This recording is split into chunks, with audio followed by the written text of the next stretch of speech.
मित्रांनो, तुमचं पुन्हा एकदा GB स्टोरी टेलर या यूट्यूब चॅनलवर स्वागत आहे. आजच्या आपल्या गोष्टीचं नाव आहे काळी पौर्णिमा, भाग दुसरा. लेखक समीर गाडेकर. पण गोष्ट सुरू करण्याआधी जर कोणी या कथेचा या अगोदरचा भाग पाहिला नसेल तर तो भाग पाहूनच हा भाग पाहण्यास सुरुवात करावी ही विनंती. चला तर मग अजिबात वेळ न घालवता गोष्टीला सुरुवात करूया.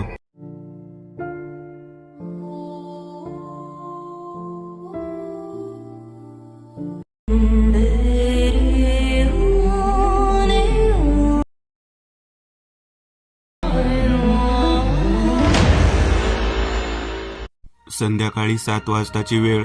गणपतच्या गच्चीवर 2 खुर्च्या मांडून गणपत आणि सुशांत समोरासमोर बसले होते. सुशांतच्या असं अचानक येण्याचं कारण गणपतला कळलं नव्हतं. बोला ना पाटील, असं काय कामाचं बोलायचं होतं? गणपत, गावात नरलांडग्यानं धुमाकूळ घातले, माहिती आहे ना? हो ना, काल निकमाचा बाबू जीवानीशी गेला. लय वाईट झालं. कुणी मारलं असेल बाबूला? अहो पाटील, असं काय करता? नरलांडग्यानंच मारलं ना? नाही म्हणजे नरलांडगा कोण असेल असं तुला वाटतं? ते आपण कसं सांगणार पाटील? माहीत असतं तर आतापर्यंत मारलं नसतं त्याला. गणपत, तू नरलांडग्याच्या हल्ल्यातून वाचलेला माणूस आहे आणि नरलांडग्याने जखमी केलेला माणूस स्वतः नरलांडगा बनतो हे कळलंय मला.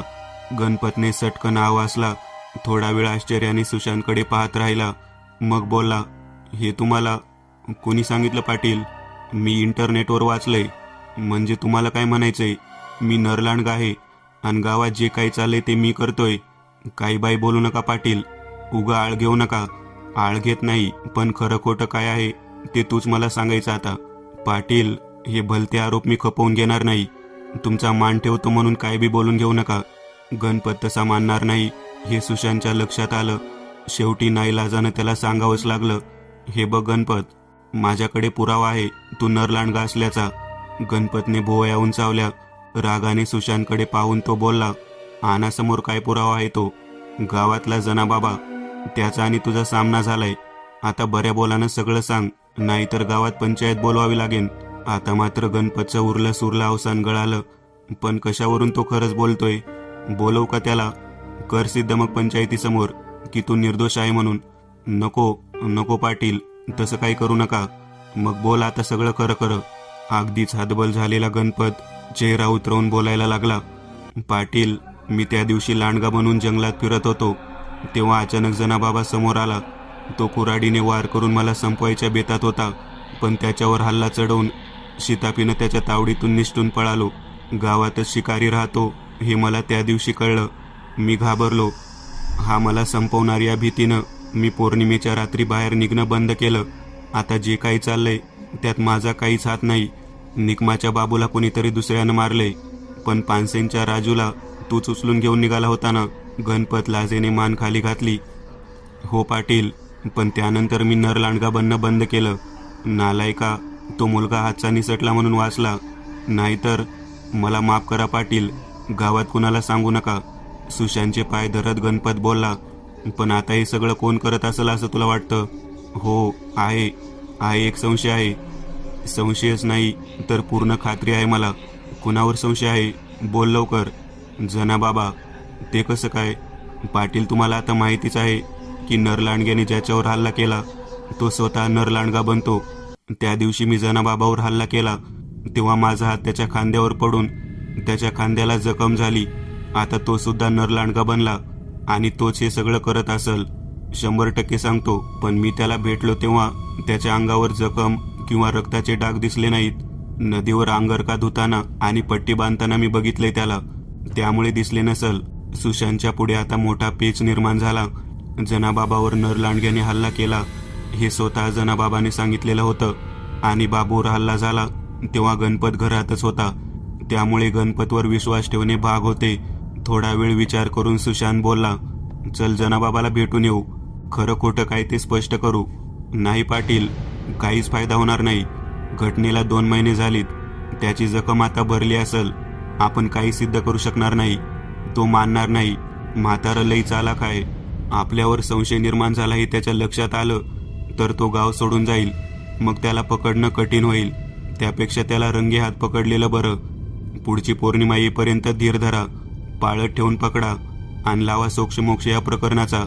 गणपतचं म्हणणं सुशांतला पटलेलं होतं. जे काही बोलणं झालं त्याबद्दल आणि जनाबाबाबद्दल गुप्तता पाळण्याचं आश्वासन घेऊन सुशांत निघाला. पुढच्या पौर्णिमेचा बेत आता त्याच्या डोक्यात शिजत होता. दारात उभा असलेला गणपत दात ओठ खात रागाने सुशांतच्या पाठमोऱ्या आकृतीकडे पाहत होता. जनाबाबांनी गणपतच्या कोर्टात टोलावलेला चेंडू आता पुन्हा जनाबाबांच्या कोर्टात येऊन पडला होता. अखेर पौर्णिमेचा दिवस आला. तोपर्यंत सुशांत जनाबाबांवर पाळत ठेवून होता. बारीक सारीक हालचाली निरखत होता, पण काही विशेष हाती लागलं नाही. शेवटी पौर्णिमेच्या दिवशी सुशांतने शिकारीवर निघायच्या आधी संध्याकाळीच गावाबाहेरील वाड्यावर चक्कर टाकली. वाड्याचा दरवाजा बंद होता, म्हणजे जनाबाबा वाड्यावर नव्हता. तो वाडा गावाबाहेर असल्याने तो कुठे गेला हे कळणंही कठीण होतं. पण कुठेतरी गणपत जे बोलला त्याला दुजोरा मिळाला होता. सकाळपासूनच जनाबाबावर नजर ठेवायला हवी होती याचा त्याला पश्चाताप होत होता. कदाचित गाव सोडून तर गेला नसेल. छे, भलतेच विचार डोक्यात नको म्हणून सुशांत माघारी फिरला. रात्र झाली तशी सर्व तरुण मंडळी वाड्यावर जमली. कंदील पेटले, बंदुकीत गोळ्या भरल्या गेल्या. लोखंडी हत्यारांचा होणारा खणखण आवाज वाड्यात घुमायला लागला. काही लोक आपली हत्यारं वाड्यावर ठेवलेल्या दगडांवर तासायला लागली. एका मोठ्या मोहिमेची तयारी आज चालली होती.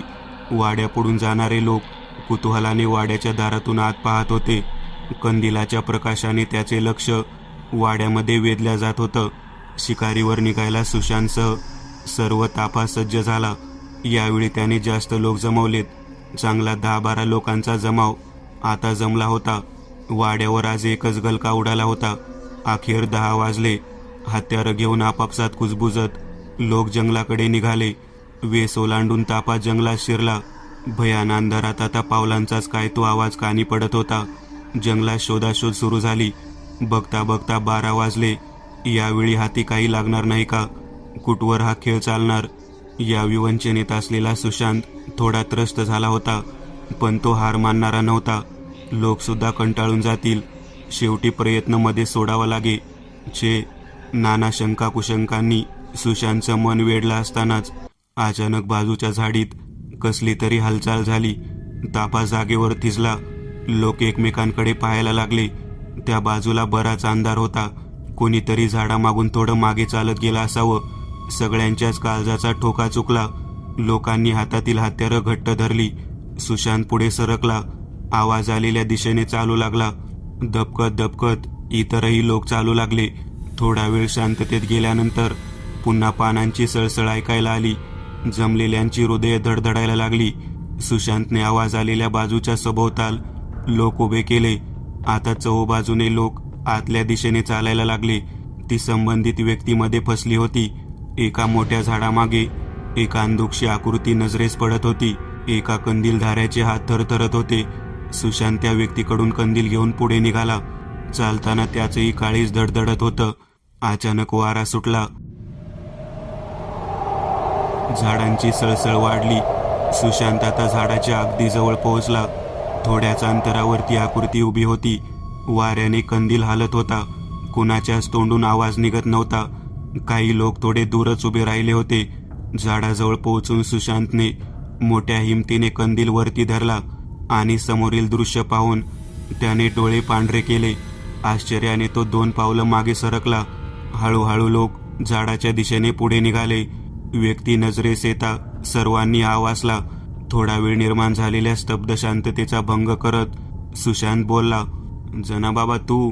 इतर लोकांनी तोंडावर कपाळावर मारले. "हे म्हातारे एवढ्या रात्री इथं काय करते?" गर्दीतून एक आवाज उमटला.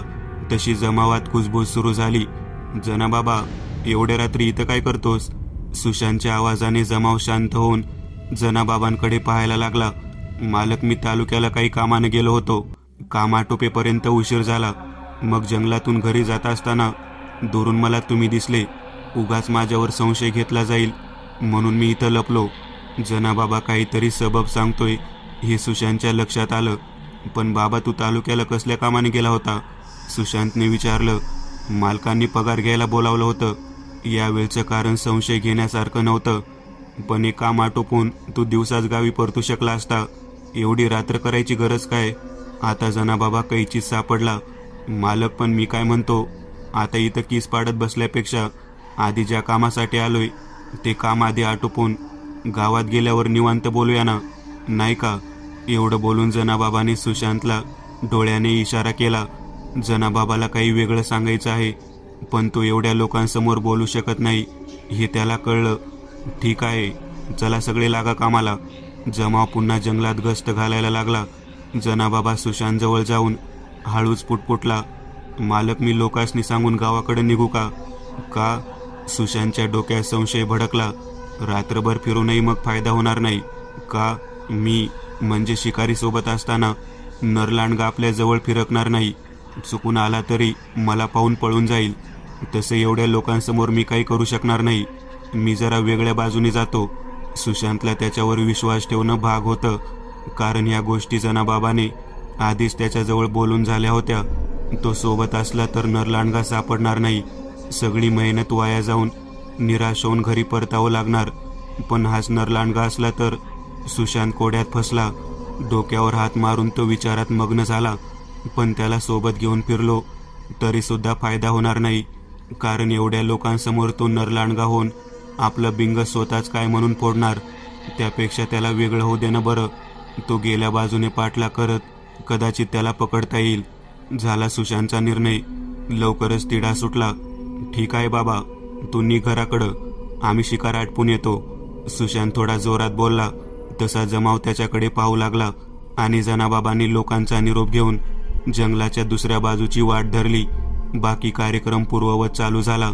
इतर गर्दी जनाबाबांच्या नावानं बोटं मोडायला लागली. उगा वेळ वाया घालवला, घाबरूनही टाकलं म्हणून लोक दोष देत होते. मागच्या वेळी हे शिकारीतून पळालं, आज मध्येच तडमडलं. एक जण रागाने व्यक्त झाला. काही वेळाने पुन्हा शांतता निर्माण झाली. झालं गेलं लोक विसरले. तापात जंगल तुडवायला लागला. फिरता फिरता अखेर 2 वाजले. इतक्यात अचानक गर्दीतल्याच एकाचा जोराने ओरडल्याचा आवाज आला. घाबरलेल्या जमावाने सटकन मागे वळून बघितले. एक धिप्पाड केसाळ आकृती जमावातील रंगा नावाच्या तरुण मुलाला ओढत वाऱ्याच्या वेगाने पळताना दिसली. नरलांडग्याने सुशांतच्या टीममधून रंगा नावाचा व्यक्ती पळवला होता. ते अकराळ विक्राळ रूप पाहून जागीच थबकलेल्या जमावाची काही हालचाल होईपर्यंत नरलांडगा रंगाला घासत घेऊन बराच दूर गेला होता. लोक खिन्नपणे जागेवर खिळून स्वप्न बघितल्याप्रमाणे उभे होते. लगेच भानावर येऊन हातात बंदूक घेतलेला सुशांत गोळ्या झाडत मागे धावायला लागला. तसा सगळा जमाव त्वेषाने त्या दिशेने धावायला लागला. दम लागेपर्यंत धावूनही हाती काहीच लागलं नाही. सुशांतच्या बंदुकीचे सर्व नेम हुकले, कारण अंतर जास्त होतं. वाऱ्याच्या वेगाने गेलेला नरलांडगा कुठे गायब झाला हे कुणालाच कळलं नाही. शोधूनही तो सापडला नाही. थकलेला, निराश झालेला आणि काही प्रमाणात घाबरलेलाही जमाव शेवटी गावाकडे जायला निघाला. क्रोधाच्या अग्नी जळत असलेला, अगदीच हातबल झालेला सुशांत अवसान गळून पावलं टाकत होता. घडल्या प्रकारासाठी तो स्वतःलाच दोष देत होता. आपणच लक्ष ठेवायला हवं होतं म्हणून आतमधल्या आतमध्ये कुडत होता. सुस्तपणे चालत असलेला जमाव गावाच्या वेशीपर्यंत येताच अचानक जागीच थांबला. 2 पावलं मागं सरकला. समोरील दृश्य पाहून सर्वांनी डोळे पांढरे केले. मागे चालत असलेला सुशांत घाई गडबडीने पुढे आला. रंगाचं अर्ध खाल्लेलं प्रेत रस्त्याच्या मधोमध पडून होतं. सगळा जमाव घेर घालून ते प्रेत पाहत होता. सुशांतने पोलिसांना फोन करून 2 लोक त्या प्रेताजवळ थांबवून बाकी गर्दी गावाकडे पांगवली. दात ओठ खात चिडलेला सुशांत एका पेटलेल्या आगीप्रमाणे जनाबाबांच्या भेटीला वाड्यावर निघाला. जनाबाबा वाड्यात बाजेवर बसून चिलीम फुकत होता. सुशांत त्याच्या पुढ्यात धडकला. त्याला एकाएकी आलेला पाहून जनाबाबाही भांबावला. जनाबाबा, आता सांग खरं, काल रात्री जंगलात काय करत होतास? किती वाजता जंगलात गेला? वाड्याला कुलूप का होतं? आम्हाला पाहून तू का लपला? उसासे टाकत सुशांत बोलला. अरे देवा देवा देवा, मालक, केवढे प्रश्न, आणि तेही एवढ्या पहाटे. जनाबाबा, रंगाचा फडशा पाडलाय नरलांडग्यानं. अरे देवा, हे काय ऐकतोय मी? जनाबाबा, तू बोलतोस तू शिकारी आहेस. इकडे मरणाऱ्यांची संख्या वाढत चाललीये. तुझं चाललंय तरी काय? दिवसा कुठे गेला होतास काल? मालक नरलांडगा चालाक आहे. मी कुठं असतो, कधी निघतो हे त्याला समद कळतंय. हे माझ्या लक्षात आलंय. म्हणून मी काल सकाळीच गाव सोडलं. तालुक्याला जुन्या मित्राकडे गेलो. काही बाई कारण सांगून दिवस घालवला आणि रात्र झाल्यावर जंगलाच्या रस्त्यानं निघालो. नरलांडग्याला माझी चाहूल लागू नये एवढाच हेतू होता या मागं. गावातून जंगलात गेलं तर त्याला कळतं, म्हणून मी या पौर्णिमेला तालुक्याहून जंगलात घुसायची योजना केली होती. पण जंगलात फिरताना तुमच्याशी सामना झाला. मायेगुपित फक्त तुम्हासनी माहीत आहे. बाकी लोकांसमोर मी आलो असतो तर एवढ्या रात्री जंगलात फिरण्यावरून त्यानं मायावर शक घेतला असता. म्हणून मी झाडामागं लपलो. पण तुम्ही लोकांनी मले पकडलंच. पण रंगा मेला. हे लई वाईट झालं मालक. जनाबाबा, मला अजूनही काही कळलंय तुझ्या बाबतीत. काय कळलं मालक? एक मोठा सुस्कारा टाकून सुशांत बोलण्यास सुरुवात केली. ज्या दिवशी तू जंगलात नरलांडग्याशी म्हणजेच गणपशी भिडला त्या दिवशी तुझ्या खांद्याला जखम झाली. याचा अर्थ तू सुद्धा आता नरलांडगा झालास, बरोबर? अरे देवा, काय वंगाळ बोलताय मालक. अहो, नरलांडग्याने हल्ला केला तेव्हा मी छातीवर पडलो. तेव्हा त्यानं खांदा धरून मला सरळ केलं, पण मला जखम झाली नाही. अहो, खादीचा जाड अंगरखा घालणारा माणूस मी. नरलांडग्याची नखं आज जाऊन मला रुतलीच नाही. तुम्हाला कोणी सांगितलं की मला जखम झाली म्हणून? गणपतने. अरे देवा, साप खोटं. आपलं पितळ उघडू नये म्हणून दुसऱ्यावर आळ घालतोय हरामखोर. त्या रात्री नदीवर पट्टी बांधताना आणि अंगरखा धुताना त्याने बघितलंय तुला बाबा. अरे देवा देवा देवा, साप खोटं मालक. पण मी कसं समजू आता कोण खोटं बोलते आणि कोण खरं? कशावरून तुझंच खरं आहे? अहो मालक, अजूनही सगळा प्रकार तुमच्या व्यवस्थित लक्षात आलेला दिसत नाही. अहो, नरलांडगा बनणं न बनणं हे नरलांडग्याच्या हाती नसतं. चंद्राच्या प्रकाशात आपोआप त्याचं रूपांतर नरलांडग्यात होतं. त्या दिवशी तुम्ही मला पकडल्यानंतर मी बराच वेळ चंद्रप्रकाशात तुमच्यासोबत फिरत होतो. मी नरलांडगा असतो तर मानव रूपात तुमच्यासोबत फिरू शकलो नसतो. सुशांतने एक दीर्घ सुस्कारा सोडला. जनाबाबाचं म्हणणं त्याला पटलं होतं. दिवसेंदिवस पेच वाढत चालला होता. गुंतागुंत वाढत होती. तो आता हताश झाला होता. भिंतीला टेकून तो विचारात मग्न होऊन उभा होता. पण मालक, गणपत खोटा बोलतोय. दुसऱ्यावर आळ घेतोय. मरणाऱ्यांची संख्या वाढत चालली आहे. या गणपतचा आता बंदोबस्त करायलाच पाहिजे. गणपत हे सगळं करत नाही आहे जनाबाबा. पण कशावरून? बाबूचा खून झाला त्या दिवशी, त्यावेळी गणपत घरीच होता. आम्ही पाळत ठेवली होती. राजूवर झालेला हल्ला सोडला तर बाकी हल्ले इतर कोणीतरी केलेले आहे. जंगलात तुझ्याशी झालेल्या झटापटीनंतर तुझ्या भीतीने गणपतने पौर्णिमेला बाहेर निघणं सोडलं. अरे देवा, म्हणजे कुणी अजून नरलांडगा निर्माण झाला म्हणायचा, असंच काहीतरी. थोडा वेळ दोघेही विचारात पडले. एक स्तब्ध शांतता निर्माण झाली आणि थोड्याच वेळात जनाबाबाने चुटकी वाजवली. सुशांतने त्याच्याकडे बघितले. काहीतरी जनाबाबाला गवसलं होतं. मालक, एक साधी गोष्ट आपल्या लक्षात आली नाही. केवढे मूर्ख आहोत आपण. कुठली गोष्ट? अहो मालक, पानसेचा राजू, नरलांडग्याच्या तावडीतून जखमी होऊन सुटलेला पोरगा, तो सुद्धा आता नरलांडगा बनला असेलच. पण याचा विचारच नाही केला. सुशांतच्या डोळ्यात तेज चमकायला लागलं. एवढी साधी गोष्ट आपल्या कशी लक्षात आली नाही, ती कशी दुर्लक्षित राहिली याचं त्यालाही नवल वाटायला लागलं. पुढचं कार्य आता त्याच्या डोक्यात स्पष्ट झालं. जनाबाबांचा निरोप घेऊन तो निघाला. आता नरलांडग्याचा शोध एका नव्या वळणावर येऊन ठेपलेला होता. दुसऱ्या दिवशी बाईक घेऊन सुशांत सकाळीच तालुक्याला पोहोचला. पत्ता विचारत तो राजूच्या मामांकडे पोहोचला. कोण पाहिजे? दारात उभ्या असलेल्या बाईने प्रश्न टाकला. मी सुशांत, खापर्डीला असतो, राजूच्या गावचा, पाटलांचा मुलगा. आज काही कामाने तालुक्याला आलो होतो. मागे राजूवर नरलांडग्याने हल्ला केला. त्यानंतर बरेच दिवस तो दिसलाच नाही, म्हणून म्हटलं बघावं तो कसा आहे ते. या ना घरात. ती बाई राजूची मामी असावी. तिने खुर्ची दिली. बेडवर भिंतीला टेकून आडवा पहुडलेला राजू उठून बसला. काय राजू, कसा आहेस? ठीक आहे दादा, राजू बोलला. बऱ्याच इकडल्या तिकडल्या गोष्टी करताना सुशांत त्याच्याबद्दल बरीच माहिती काढत होता. कधी पौर्णिमेला तो बाहेर पडला का, हे सरळ सरळ कसं विचारावं या पेचात तो पडला. शेवटी त्याने विषय छेडलाच. रात्री जास्त बाहेर फिरू नकोस राजू. गावात काय घडते ते माहिती आहे ना? नाही. त्या हल्ल्यानंतर तो एवढा घाबरलाय की तो रात्रीचा अजूनही बाहेर निघत नाही. आम्ही जाऊ देत नाही. रात्रीच काय, तो दिवसासुद्धा जास्त बाहेर निघत नाही. अभ्यास आणि टीव्ही एवढाच त्याचं ठरलेलं असतं. इकडे जास्त मित्रही नाहीत ना त्याला. जास्त वेळ घरीच असतो. मध्येच हस्तक्षेप करत राजूची मामी बोलली. सुशांतचं थोडं समाधान झालं. पौर्णिमेला बाहेर निघू देऊ नका त्याला. नरलांडग्याची भीती आहे. नाही नाही, पौर्णिमेला आम्ही विशेष काळजी घेतो. तो लांडगा पौर्णिमेलाच बाहेर पडतो हे कळले आम्हाला. मामीने स्पष्टोक्ती दिली. थोड्या औपचारिक गप्पा आटोपल्यानंतर सुशांतने निरोप घेतला. राजूवर असलेला संशय निवळला होता, पण शोध भरकटल्याने तो नाराज झाला होता. सुशांतने एक वेगळीच योजना आता आखली. त्याने जनाबाबाची भेट घेतली. राजूच्या भेटीचा सविस्तर तपशील त्याला सांगितला आणि पुढच्या शिकारीचा बेत आखला. यावेळी जनाबाबाने आपल्या सोबत यावे. नरलांडगा हातात सापडला की त्यावर फक्त पहिला वार जनाबाबाने करायचा आणि लगेच इतर लोक त्यावर तुटून पडतील. म्हणजे जनाबाबाचं गुपित लोकांना कळणार नाही. आपणच लांडगा मारला या आविर्भावात ते असतील. योजना ऐकून जनाबाबाचा चेहरा उतरला. पण मालक, त्याला पाहून लोक पळाले तर? जनाबाबाची टाळाटाळ सुरू झाली. पण यावेळी सुशांत जिद्दीला पेटला होता.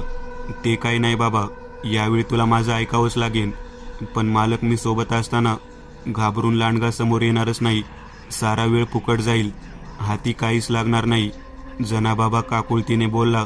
सुशांत विचारात पडला. खरं तर तो आतून खूप चिडला होता. म्हातारा पाजी होता, ऐकायला तयार नव्हता. सुशांतला मात्र आपला संशय दूर करायचा होताच. कुठल्याही परिस्थितीत. थोडा वेळ विचार करून तो बोलला. तू रात्री सरळ वाड्यावर ये. मी तुला बाबांची म्हणजेच पाटलांची कापडं घालायला देतो. पाटील समजून नरलांडगा तुला ओळखणार नाही. आता मात्र जनाबाबाचा नाईलाज झाला. सुशांत ऐकणार नाही हे त्याच्या लक्षात आलं होतं. जाणं भाग होतं. हताश मनाने जनाबाबाने होकार दिला. सुशांतने निरोप दिला. तो आता पुढील पौर्णिमेची वाट पाहायला लागला. पौर्णिमेचा दिवस उजाडला. वाड्यावर लगबग सुरू झाली. जनाबाबा गावातील पारावर जाऊन बसला होता. सगळे लोक तिथे जमणार होते. आज जनाबाबा सुद्धा शिकारीला येणार म्हणून जमावात एक वेगळी चर्चा रंगली होती. वेगवेगळे टोमणे मारत तरुण पोरं खिदळत होती. मजबूत बूट घालून चाल र बाबा, नाहीतर मागच्यावनी ठेस लागून लंगडत लंगडत मधातूनच गायब होशील. एका पोराने टोमणा मारला. तसा जमावात हाशा पिकला. त्या मागोमाग दुसरा आवाज आला. गर्दीच्या पुढं उभा करा त्याला, नाहीतर म्हातारं मागच्या मागं सटकायचा. लोकांच्या हसण्यात अजून भर पडली. थोड्या वेळात सुशांत गर्दीत सामील झाला आणि जमाव जंगलाच्या वाटेने निघाला. आज जनाबाबा सोबत असल्याने चालताना जुन्या शिकारीच्या आठवणीने गप्पा गोष्टींना ऊत आला होता. प्रत्येक जण काही ना काही आठवण रंगवून रंगवून सांगत विषय वाढवत होता. जनाबाबाही चांगलाच रमला होता. बघता बघता रात्रीचे 10 वाजले. सर्व लोक गावच्या वेशीबाहेर पोहोचले होते. तेवढ्या सुशांतने अचानक डोक्यावर हात मारला आणि मध्येच थांबला. काय झालं पाटील? अरे, बंदुकीत गोळ्या भरायचा विसरलो. रिकामीच बंदूक आणली सोबत. हो, बोंबला. बरं झालं नरलांडगा पुढ्यात आल्यावर लक्षात आलं नाही, नाहीतर जीवन जायची वेळ होती.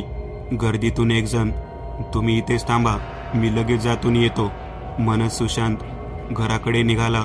झपाझप पावलं टाकत तो निघाला.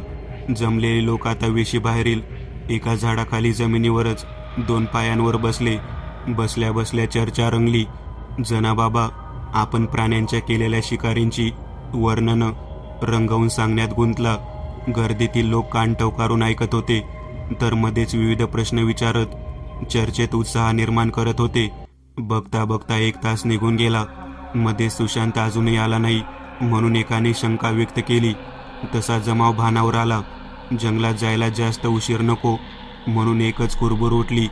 पण थोडी अजून वाट पाहावी असं एका ज्येष्ठ व्यक्तीने सुचवलं आणि थांबलेल्या गप्पा पुन्हा रंगल्या. वेळ निघत निघत रात्रीचे 11:30 वाजले. सुशांतचा पत्ता नव्हता. शेवटी सर्व लोक पाटलाच्या घराकडे निघाले. वाडा चिडीचूप बंद होता. कुठलीच हालचाल जाणवत नव्हती. दारं खिडक्या सगळं बंद होतं. जमावातून एकाने पुढे होऊन दरवाजा ठोठावला. कुणीच दार उघडलं नाही. दार ठोठावण्याचा कार्यक्रम बराच वेळ पार पडला, पण दार उघडायला कुणीच आलं नाही. एवढंच काय तर वाड्यात कुठलीच हालचाल जाणवली नाही. एका स्मशानाप्रमाणे वाडा भासत होता. लोक एकमेकांच्या तोंडाकडे पाहायला लागले. पाटलांकडे बंदूक होती. बिना बंदूक शिकारीला जाणे शक्य नव्हते. सुशांत सोबत नसताना कुणी पुढाकार घेणारं कुणी नव्हतं. लोकांची हिंमत खचली.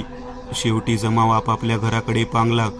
जनाबाबा मनातल्या मनात खुश होऊन वाड्यावर निघून गेला. सकाळी 6:30 वाजताची वेळ. गाव नुकता जागा होत होता. रिकामी गुंड भरणे घेऊन बायांची पावलं विहिरीकडे वळली होती. कुठल्याशा घराच्या अंगणातून खराट्याने झाडत असल्याचा खरखर आवाज येत होता. खरात्याच्या अंगात चुलीवर ठेवलेल्या चुलीतील जाळाने काळ्या पडलेल्या गुंडीत तापलेले पाणी खदखदत होते. चुलीतील धूर सगळीकडे पसरला होता. डोक्याला मफलर गुंडाळलेले गणारामा घराबाहेर पेटवलेल्या शेकोटीवर हात शेकत बसले होते. काल घडलेल्या प्रकाराबद्दल त्यांची चर्चा चालली असावी तेवढ्यात तोंडात निंबाची काडी पकडलेला मन्या करड्या रंगाची बिनबायाची सैल पडलेली बनियान घालून गळ्यात जुनाट झालेला टॉवेल अडकवून तिथे हजर झाला. काही वेळातच गावातील अजून 2-3 तरणी पोरं तिथे जमली आणि गप्पांना ऊत आला. रात्री घडलेल्या प्रकारामुळे त्याचं असं एका ठिकाणी जमणं साहजिकच होतं. गप्पाच्या ओघात वाड्यावर जाऊन पाटलांकडे क्षेमकुशल बघून यावं असं एकाने सुचवलं. उठून निघणार तेवढ्यात उठलेले लोक जागीच थबकले. पुन्हा फतकल मांडून जागेवरच बसले. समोरून सुशांत येत होता. परगृहावरून आलेल्या एखाद्या प्राण्याप्रमाणे सर्वजण त्याच्याकडे आश्चर्याने पाहायला लागले. थोडा वेळ एक चिडीचूप शांतता निर्माण झाली. पायातील चपला काढून त्या खाली ठेवून त्यावर मांडी घालून सुशांत बसला. त्याचे डोळे लाल दिसत होते. कदाचित तो रात्रभर झोपला नसावा. शेवटी रामाने निर्माण झालेलं शांततेचं वलय भेदून पहिला आवाज काढला. काय पाटील, काल वाड्यावर गेले ते परत आलेच नाहीत. आम्ही किती वेळ दरवाजा वाजवला. सुशांतने रात्री घडलेला प्रकार सर्वांना तपशीलवार कथन केला. सुशांत बंदूक घेऊन घरी आला तेव्हा पाणी प्यायला स्वयंपाकघरात गेला. स्वयंपाकघराची खिडकी उघडी होती. पाणी पित असताना धसकने केसाळ हात आतमध्ये आला. सुशांत भेदरला. हातातील ग्लास खाली पडला. तीक्ष्ण नखे असलेला तो हात पुढे यायला धडपडत होता. सुशांतच्या पायाखालची जमीन सरकली. तो सरळ बैठकीत पळाला. बेडच्या खाली झोपला.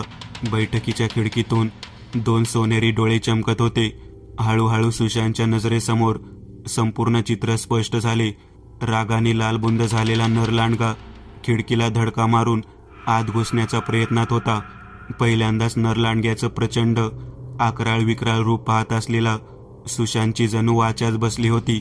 घामाने ओलाचिंब होऊन बेडखाली आडवा पडलेला सुशांतला आपण गेली कित्येक दिवसांपासून कुठल्या भयंकर शक्तीशी लढा देण्याचा प्रयत्न करतोय हे त्याच्या लक्षात आलं. सुदैवाने पाटलीनबाई त्या दिवशी माहेरी गेलेल्या होत्या. पाटील आणि सुशांत दोघंच वाड्यावर होते. दुसऱ्या बेडवर झोपलेल्या सुशांतचे वडील पांघरुणाखाली थरथरत सर्व प्रकार पाहत होते. त्यांनी याआधी नरलांडगा बघितला होता, पण मेलेला. साक्षात जिवंत ज्वालामुखी ते पहिल्यांदाच पाहत होते. धिपाड देह पाटलांचीही आज पाचावर धारण बसली होती. खिडकीला धडक मारून थकलेला नरलांडगा वाड्याच्या मुख्य दरवाजाकडे गेला. दार ठोठायला लागला. दारावर जोरजोरात हात आपटायला लागला. त्या आवाजाने सुशांतचं हृदयही धडधडत होतं. मृत्यू थोड्याच अंतरावर उभा होता.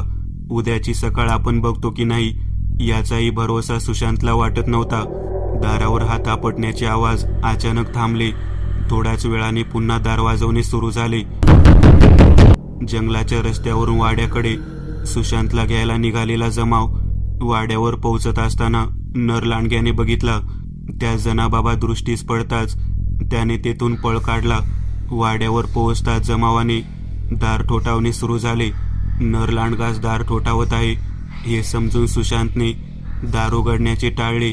इतर कोणी असेल तर आपण दार उघडताच दबा धरून बसलेला नरलांडगा आपल्यावर हल्ला करेल ही भीती त्याला होती. तो घाबरलेल्या बिथरलेल्या स्थितीत जागचा हल्ला नाही. घडलेली हकीकत ऐकून सर्वांनी आवासला. बाबू, रंगा आणि नंतर नरलांडगा आता सुशांतला संपविण्याच्या मागावर आहे असा निष्कर्ष सर्वांनी काढला. नेहमीच धाडसी कामात पुढाकार घेणारा सुशांत आज मात्र घडलेल्या प्रकाराने पार गळून गेला होता. चिंता त्याच्या चेहऱ्यावर स्पष्ट दिसत होती. त्याची अवस्था पाहून कुणीतरी शिकारीचा प्रयत्न बंद करावा. कदाचित त्यामुळे चिडून जाऊन तो आपल्या मागे लागला असावा असं मत एकाने मांडलं. पण हातबल आणि तेवढाच भांबावलेला सुशांत काही निर्णय घेण्याच्या मनस्थितीत नव्हता. संध्याकाळी पारावर जमूया असं आश्वासन देऊन तो वाड्यावर परतला. डोकं सुन्न झालेल्या सुशांतचं कशातच लक्ष लागत नव्हतं. जेवणात एक चपाती खाऊन तो ताटावरून उठला. डोक्यात विचारांचं चक्र वेगाने फिरत होतं. तो आता धास्तावलेला, कुठेतरी घाबरलेला होता. कुणाशी बोलणं नाही की बाहेर जाणं नाही. मुळात एका चक्रव्यूहात तो आता फसला होता. शिकारीचा प्रयत्न थांबवला तर आपल्यावर राग धरलेला नरलांडगा कधीतरी आपल्याला संपवणारच.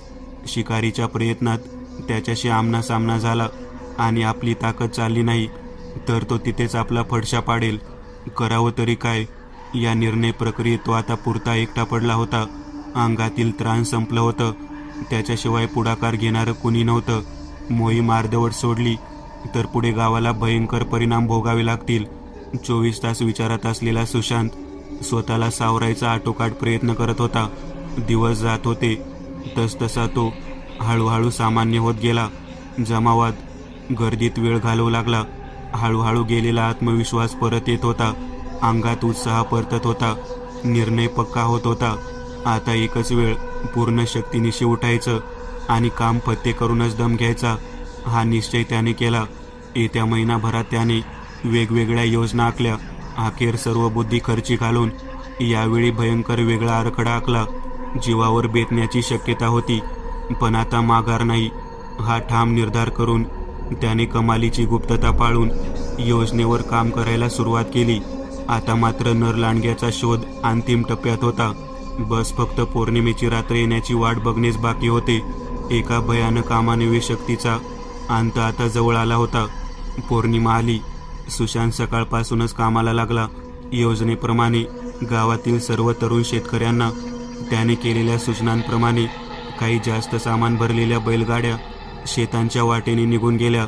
त्यामध्ये घासलेचे डबे, लाकडी दांडे आणि काही कापडं असं पलिते बनवण्याचं सामान होतं. नरलांडगा जिवंत पकडणे आवश्यक होते म्हणून जाळ म्हणून वापर करायसाठी गावातील वार्षिक कार्यक्रमात खाली बसायला वापरला जाणारा एक भरपूर मोठ्या आकाराचा तडव सोबत घेण्यात आला. शिकारीवर निघणाऱ्या तरुण मुलांचा समूह तयारीत होता. त्यांना त्याने योग्य त्या सूचना केल्या.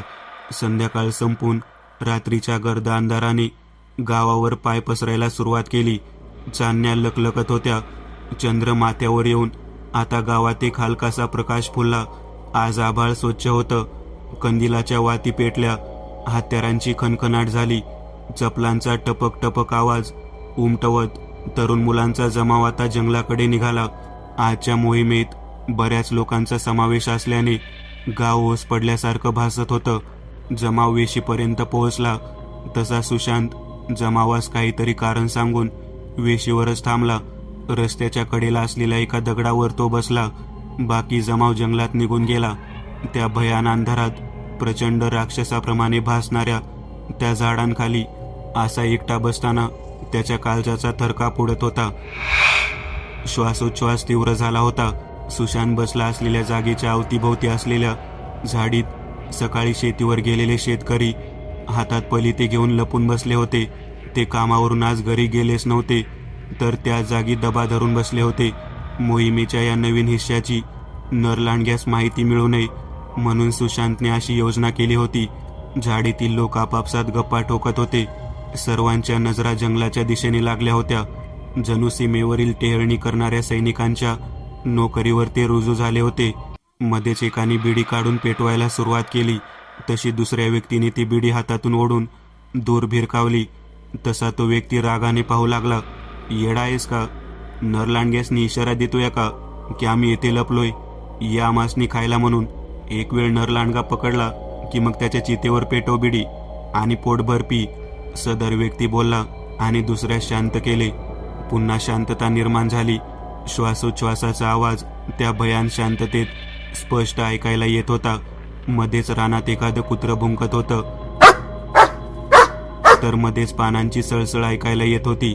एकाच जागी बराच वेळ बसून सर्वांची अंग आकडली होती. जांभाळ्या देत ते वेळ घालवत होते. कधी येणार भाड्यात देव जाणे. एक जण स्वतःशीच पुटपुटला.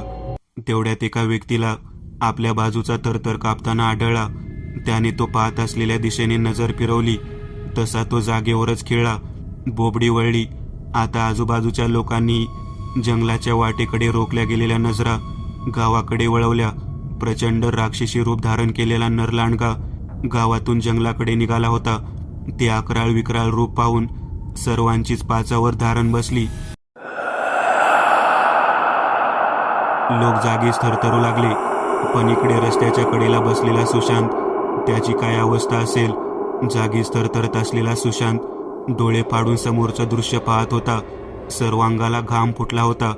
नरलांडग्याची नजर एकट्या बसलेल्या सुशांतकडे गेली तसा तो रागाने लालबुंद होऊन जीभ लपवत लाळ गाळत त्याच्या दिशेने दान दान पावलं आपटत निघाला. मृत्यूच्या थोड्याच पुढे सुशांत उभा होता. गावच्या वेशीवर लांडगा पोहोचताच झाडीत लपलेल्या लोकांनी हातातील फलिते पेटवले आणि बाहेर येऊन त्यांनी नरलांडग्याभोवती रिंगण बनवले. या अचानक हल्ल्याने नरलांडगा बिथरला. तो चोहोबाजूनी नजर फिरवत रागाने पाहायला लागला. पण सर्व बाजूने आग पेटल्याने तो घाबरला होता. आता फसला होता. तेवढ्यात जंगलात गेलेला थोडं पुढील अंतरावर दबा धरून बसलेला तरुण मुलांचा जमाव धावत त्या बाजूने उपस्थित झाला. आता गर्दी बरीच वाढली होती. नरलांडगा फसला होता. तो रागाने फुटकारत होता. इकडे सुटकेचा निश्वास टाकलेला सुशांत दगडावरून खाली घसरून जमिनीवर आडवा पडला होता. श्वासोच्छ्वासाचा वेग सावरत तो पुन्हा उभा राहिला. थोडा वेळ आगीच्या रिंगणात अडकलेल्या नरलांडग्याकडे पाहत तो उभा होता. पण थोड्याच वेळात भानावर आला. बाजूच्या झाडीत ठेवलेला तडव ओढून तो उघडून मोकळा केला. एक दुसऱ्याची मदत घेऊन त्याने तो नरलांडग्याच्या अंगावरती फेकला. नरलांडगा त्या विस्तीर्ण तडवाखाली झाकला गेला. तरुण मुलांनी आधी जमाव करून ठेवलेले मोठे मोठे दगड उचलून तडवाच्या सर्व बाजूने ठेवले. आता एका मजबूत आवरणाखाली नरलांडगा अडकला होता. रागाने हातपाय झाडत होता. पण अंगावरील चंद्रप्रकाश नाहीसा झाल्याने काही वेळातच त्याचा प्रतिकार क्षीण झाला. तडवाखालची हालचाल मंदावली. लोकांच्या जीवात जीव आला. सगळे तडवावर ठेवलेल्या दगडावरती दम टाकत बसले. मोहीम फत्ते झाली होती. थोडा वेळ कुणीच कुणाशी बोलत नव्हतं. अचानक तडवाखालचा आकार हळूहळू लहान होत होता. हा काय नवीन प्रकार म्हणून लोक डोळे फाडत होते. नरलांडगा गायब होतो की काय हे क्षणभर त्यांना वाटून गेले. पण सुशांतने पुढाकार घेतला आणि बोलायला लागला. माणसाचंच रूपांतर नरलांडग्यात होत असतं. आता तो नरलांडगा पुन्हा मानव रूपात आल्याने तो आकार लहान झाला. तसे सर्व लोक आश्चर्याने त्याच्याकडे पाहायला लागले. पाटील, हे तुम्ही सांगितलं नाही कधी? गर्दीतून एक जण म्हटलं प्रत्यक्षच दाखवावं. चला आता काढू बाहेर. कोण आहे ते अंदर? गर्दीतून दुसरा आवाज. नाही, चंद्रप्रकाशात आल्यावर त्याचं पुन्हा लांडग्यात रूपांतर होईल. चंद्र मावळेपर्यंत वाट पाहावी लागेल. हुश करत सर्वांनी पाय मोकळे केले. गप्पा गोष्टीत पहाटे 5 वाजले. चंद्राची प्रखरता कमी झाली. लोकांच्या चेहऱ्यावरती एक उत्सुकता निर्माण झाली.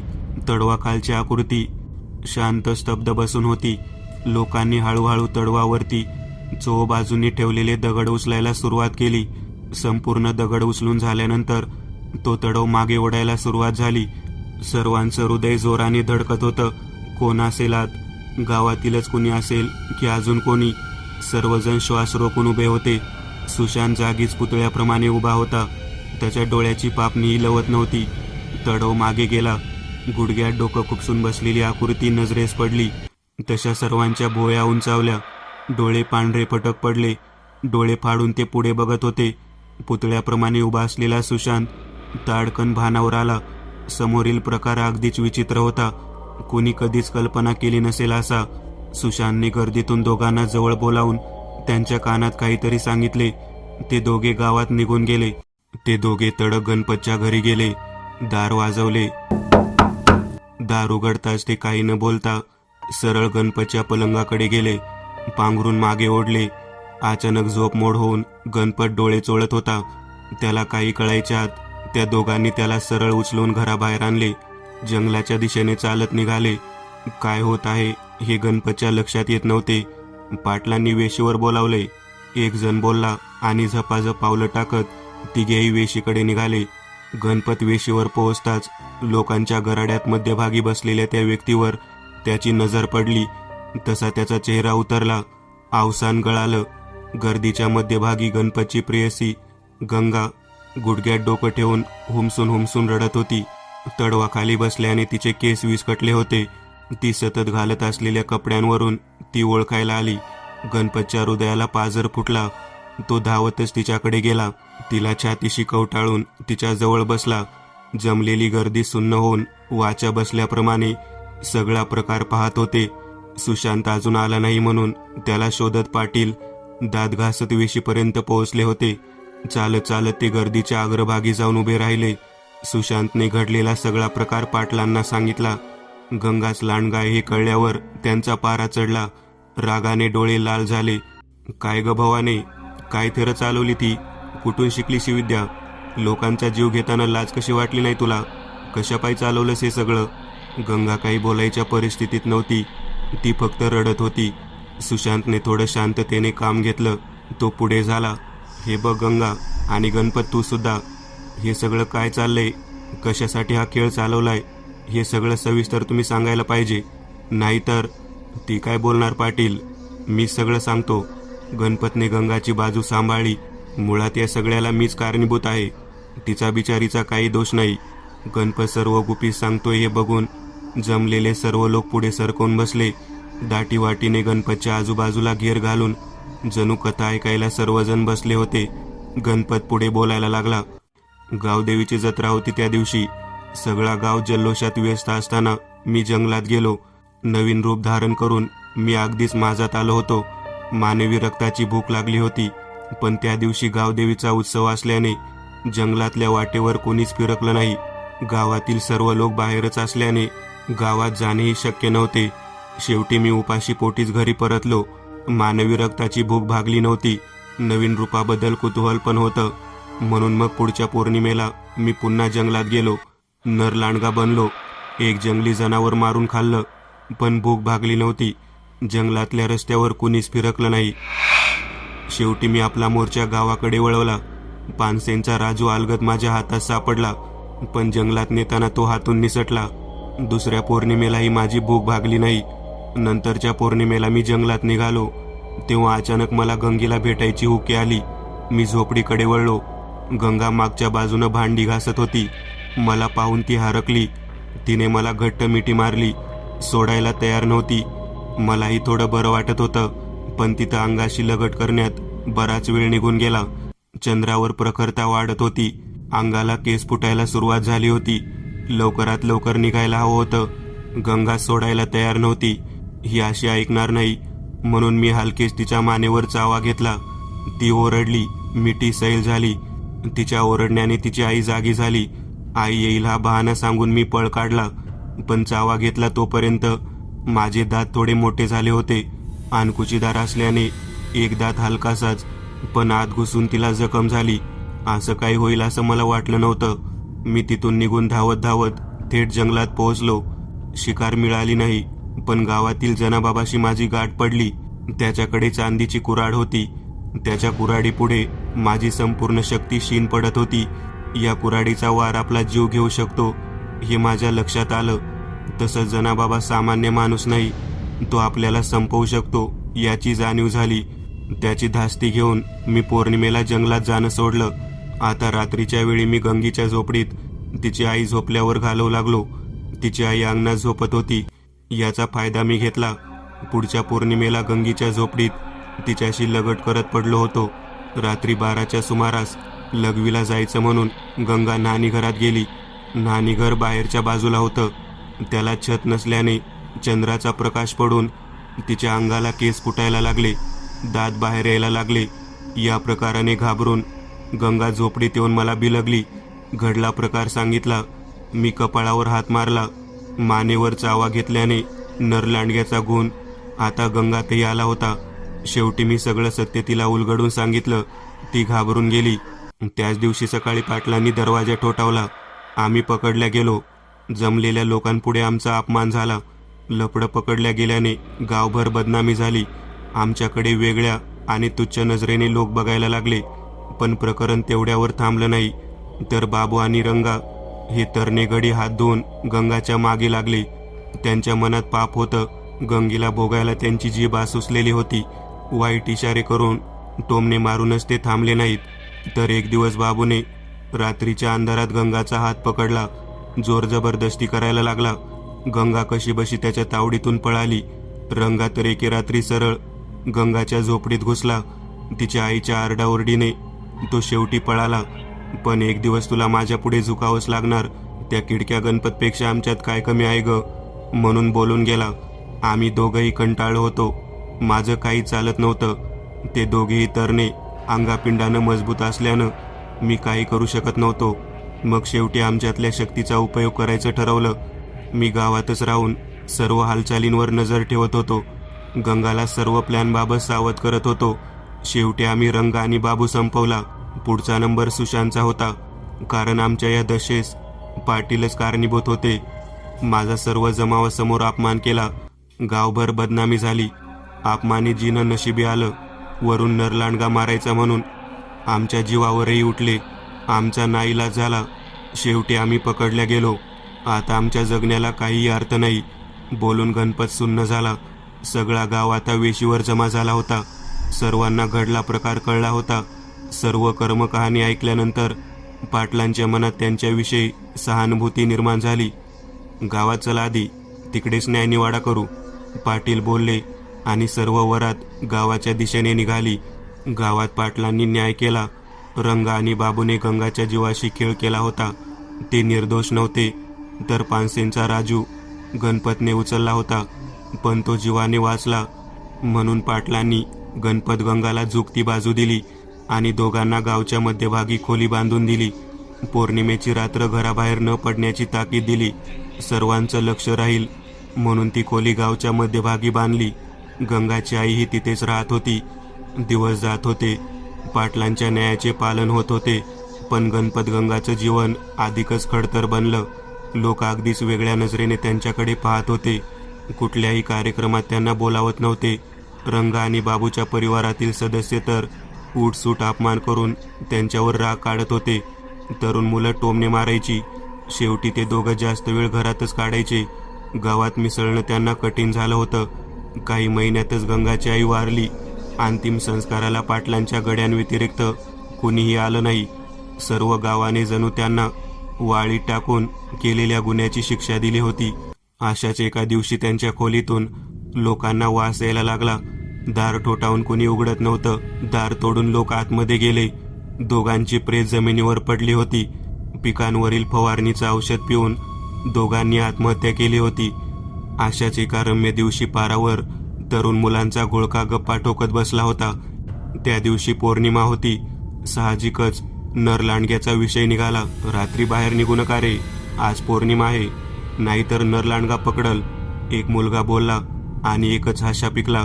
मेलेत ना दोन्ही नरलांडगे, आता काय भीती नाही, सारं गाव आपलंच, जंगल आपलं, फिरा बिंदास्त, दुसरा मुलगा बोलला.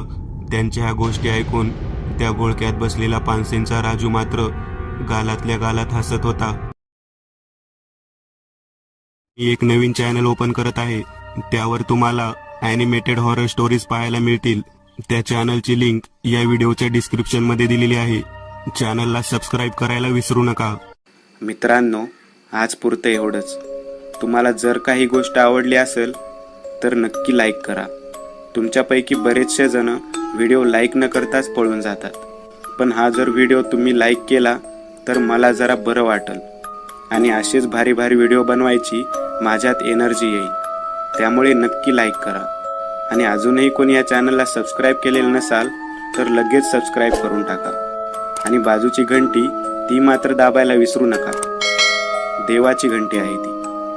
चला तर मग पुन्हा भेटूया अशीच एक आगळी वेगळी गोष्ट घेऊन पुढच्या भागात.